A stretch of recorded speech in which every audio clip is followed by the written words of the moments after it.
कभी मोम बनकर पिघल गया,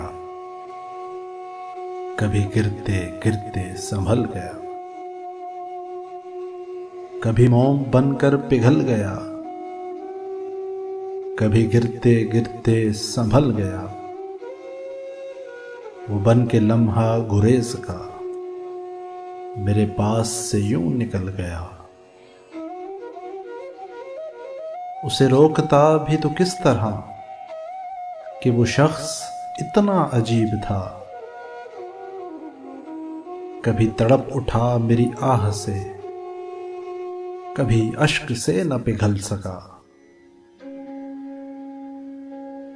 सरे राह मिला वो अगर कभी तो नजर चुरा के गुजर गया।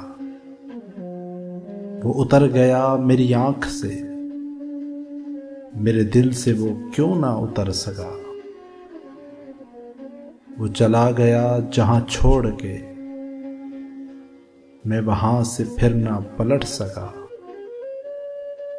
वो चला गया जहां छोड़ के, मैं वहां से फिर ना पलट सका। वो संभल गया मगर आज तक मैं बिखर के फिर ना सिमट सका।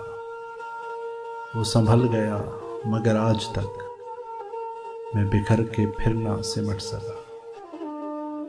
कभी मोम बनकर पिघल गया, कभी गिरते गिरते संभल गया।